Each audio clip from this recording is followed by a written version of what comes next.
आपको बता दें, बाबा बागेश्वर धाम में एक मुस्लिम पिस्तौल और कारतूस के साथ पकड़ा गया है। आरोपी का नाम है रज्जन खान। बाबा बागेश्वर हिंदू राष्ट्र की बात क्या कर देते हैं, बहुत सारे लोगों के पिछवाड़े में धुआं निकलने लगता है, बहुत सारे जिहादी तिलबिलाने लगते हैं। बाबा बागेश्वर सनातनियों को, हिंदुओं को एक होने की बात क्या कर देते हैं, बहुत सारे जिहादियों के पिछवाड़े से यानी कि पसीना टपकने लगता है। आपको बता दें, अभी बागेश्वर धाम सरकार महाराज जो धीरेन्द्र कृष्ण शास्त्री जी हैं, उनके लिए एक जिहादी यानी कि गन लेकर बागेश्वर धाम पहुंच गया और उस जिहादी को पकड़ लिया गया है। आपको बता दें, बागेश्वर धाम महाराज के पीछे हाथ धोकर पड़े हुए हैं कुछ जिहादी, और ये जिहादी बागेश्वर वाले महाराज को रास्ते से हटाना चाहते हैं। लेकिन इनको नहीं पता है कि बागेश्वर वाले महाराज कोई अकेले नहीं है। बागेश्वर वाले महाराज के पीछे करोड़ों लोग खड़े हैं, करोड़ों उनका साथ देने के लिए सनातनी खड़े हैं। शायद तुम गलत फहमी में हो कि बागेश्वर वाले महाराज को तुम बाल भी बांका कर पाओगे, तुम शायद गलत फहमी में हो। और मैं कहता हूं कि मतलब जिस तरह से बागेश्वर वाले महाराज हिंदुओं को एक करने की बात कर देते हैं, तो जितने भी जिहादी मानसिकता के लोग हैं, चाहे वो मौलवी से लेके या मुल्ला तक लेकर, मतलब सब के सब तिलबिलाने लगते हैं।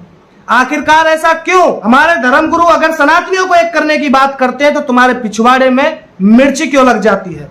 अभी एक बता दे, रंजन खान करके एक जिहादी बागेश्वर धाम पहुंच गया और वहां पर गन लेकर गया था और के साथ साथ कुछ कारतूस भी लेकर गया था। दोस्तों, आपको बता दें किस इरादे से ये गया था, ये भी आपको समझ आ रहा होगा। सिर्फ इन जिहादियों का मानसिकता सिर्फ यही होता है कि जो भी हिंदुत्व की बात करे बस उसे रास्ते से इन्हें हटाने की पड़ी रहती है। और ये लोग भूल जाते हैं कि बागेश्वर वाले महाराज कोई अकेले व्यक्ति नहीं है जिसे तुम आकर और बाल भी बांका कर जाओगे। समझ गए? अगर तुम्हारे पिछवाड़े में, देखिए, घात लगाकर तुम बाहर करते हो, ये सबको पता है। अगर तुम्हारे पिछवाड़े में दम है तो बागेश्वर वाले महाराज से मिलने का टाइम रखिएगा। अरे बागेश्वर वाले महाराज से ना मिलने का रखिएगा, तुम्हारी औकात नहीं है, वो भी तुम तक मिलने नहीं आएंगे। उनके सनातनियों से रख लो, तुम्हारे पिछवाड़े में दम है तो नहीं रख पाओगे, क्योंकि सामने से तुम्हारी औकात नहीं होती, तुम घात लगाकर वार करते हो।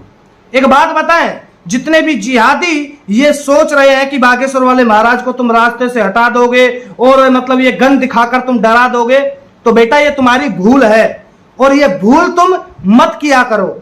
शायद तुम भूल जाते हो कि अब पहला हिंदुस्तान नहीं है, अब ये हिंदुस्तान बदल चुका है। ये पहला वो हिंदुस्तान नहीं है जो तुमने जितने टुकड़े मन चाहे करवा दिए थे इस देश के, अब ये टुकड़े होने नहीं देंगे हिंदुस्तान में से। शायद तुम भूल जाते हो। और एक दिन हिंदू राष्ट्र जरूर बनेगा, और हिंदू राष्ट्र तो बनेगा ही बनेगा, अखंड भारत भी एक दिन जरूर बनेगा। ये भी आप लिख कर ले लीजिए। और आपको बता दें, तुम लोग बहुत गलत फहमी में हो कि तुम बागेश्वर वाले महाराज का बाल भी बांका कर पाओगे। अबे चलो भाई जिहादी, तुम्हारे बस की नहीं है, कुछ भी ना तुम कुछ कर पाओगे। जो सनातनियों की बात करते हैं, जो हिंदुत्व की बात करते हैं, उनके लिए हम जान देने के लिए भी तैयार है। ये भी बात याद रखना। और दोस्तों, आपको बता दें, ये जो रंजन खान है, इसको पकड़ लिया गया है और इसकी अभी सुताई बुताई चल ही रही है। दोस्तों, आपको ये भी बता दें, खैर ये कितना भी षड्यंत्र कर ले, ये अपने षड्यंत्रों में फेल ही रहने वाले हैं, क्योंकि अब सनातनी जाग चुके हैं। सभी को जय हिंद।